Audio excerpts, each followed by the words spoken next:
What if your biggest fear wasn't something extraordinary, something you could avoid like sharks or heights, but something woven into the fabric of everyday life? Today, we're going to be talking about the most devastating phobias. One of the phobias we're going to talk about, which I think is the most devastating because I suffered with it personally, is going to be right at the end of the video. So watch all the way to find out which phobia I think is most devastating. These phobias are invisible chains that can truly steal your freedom.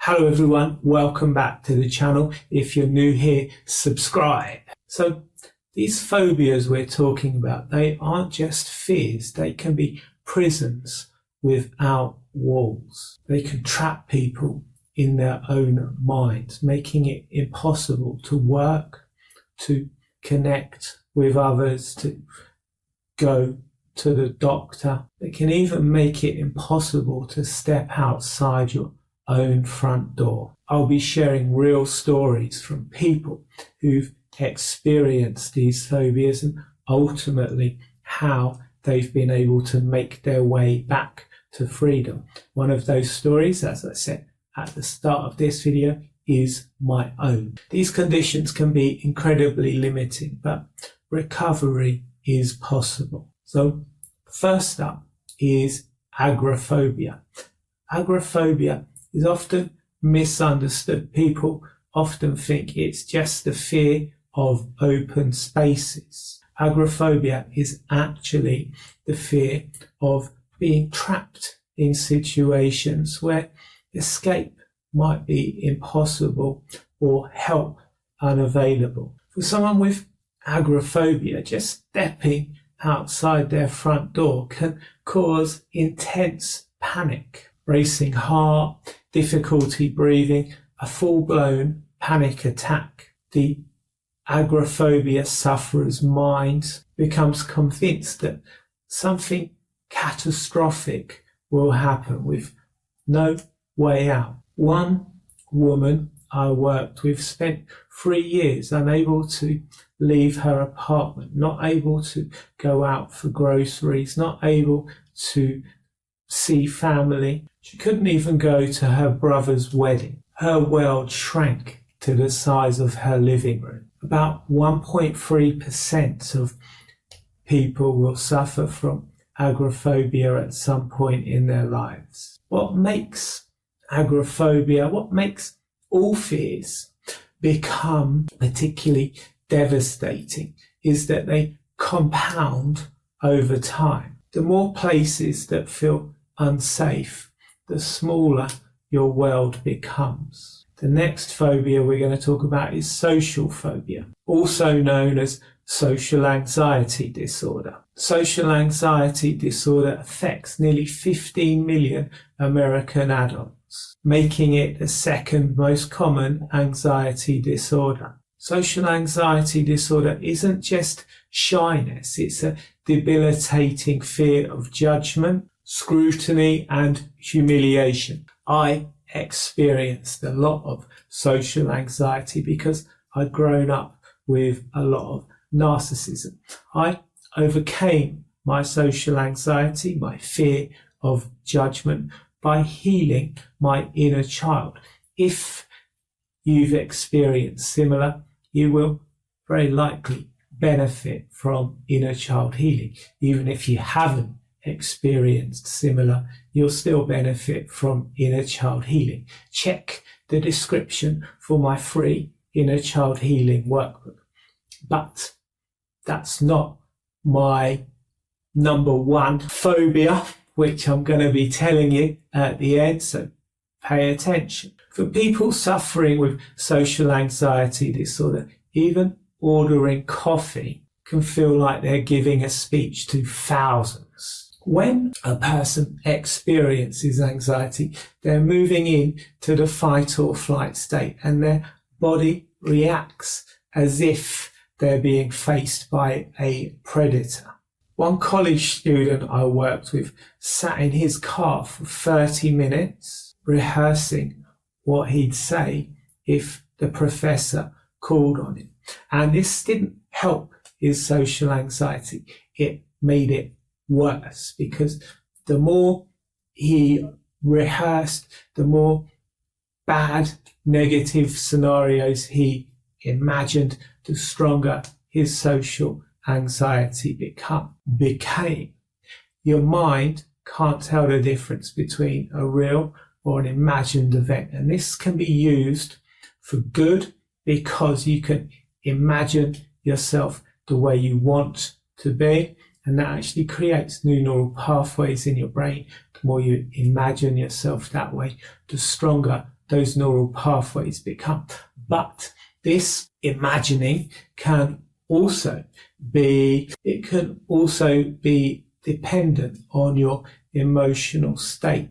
This college student I work with, he was very anxious when he was imagining himself being called on by the professor, and that led to more feelings of anxiety. If he had been calm, as he eventually was through our hypnosis sessions, and able to imagine himself being called on by his professor, he would have experienced a very different result, as he eventually did. The anxiety for this college student became so overwhelming, he used to end up just driving home. What makes social phobia particularly cruel is that it often develops by the age of 13, and this affects a person's education, and it affects those years of their life where they should be out socializing, building relationships. Those are the most critical years. Unlike other phobias where you can avoid the trigger, social interaction is critical to human experience. Next up is the fear of vomiting.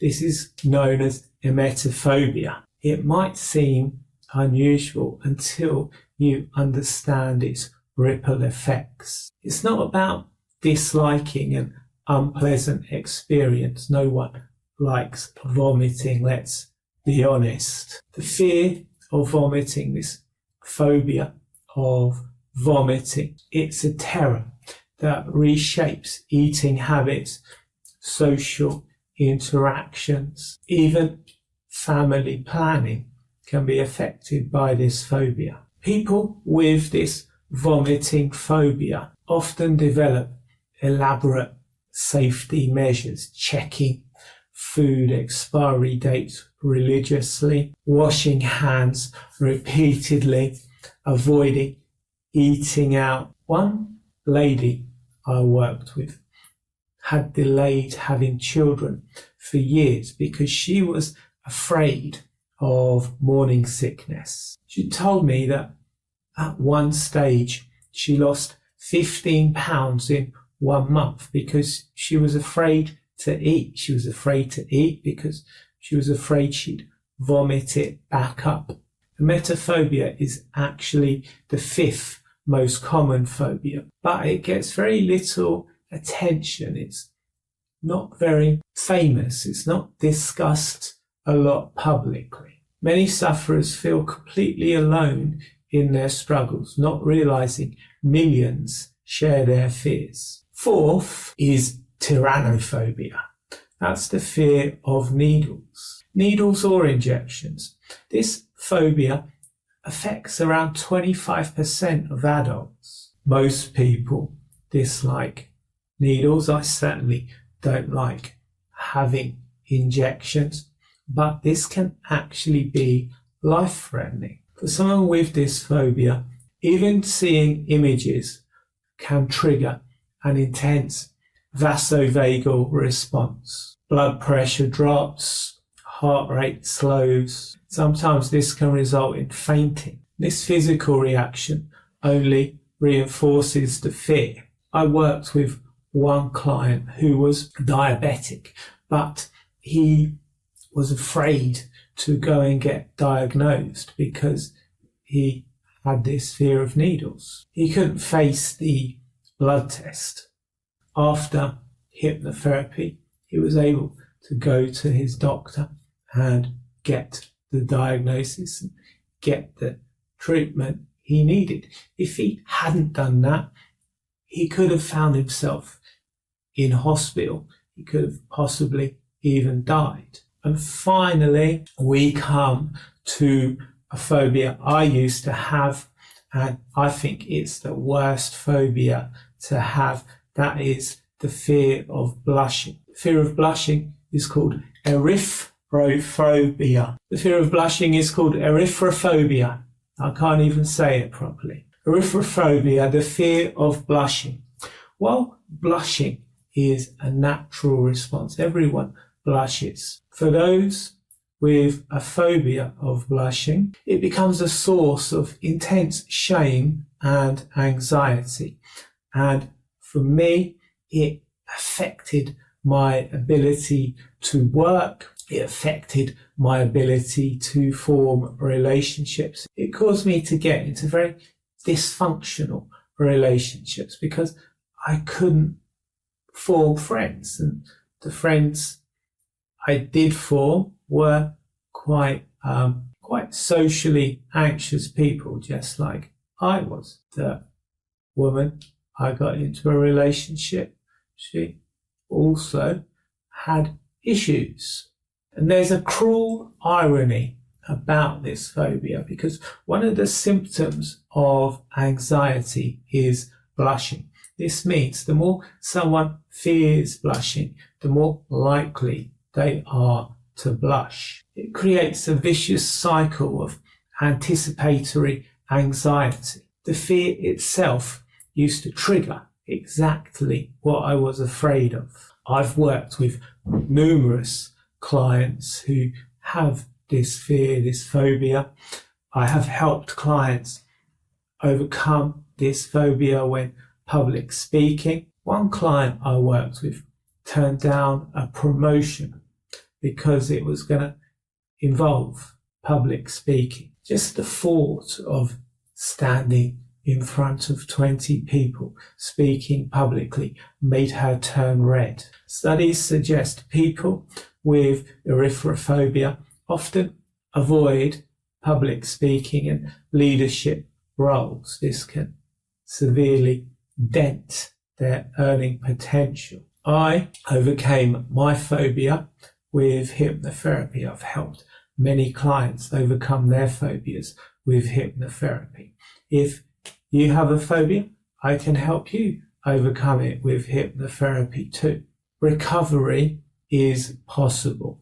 The prison you find yourself in has a key. Remember the first lady I spoke about, the lady with agoraphobia? Her goal when we first started working together was just to walk to the end of her driveway. Now she can go shopping with friends. The college student I spoke about who was suffering with social anxiety, he still gets a little nervous sometimes, but he's learnt to function through that nervousness.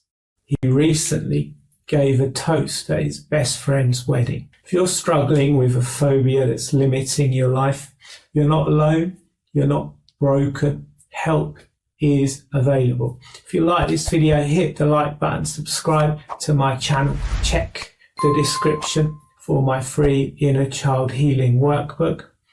Thank you very much for watching. See you next time.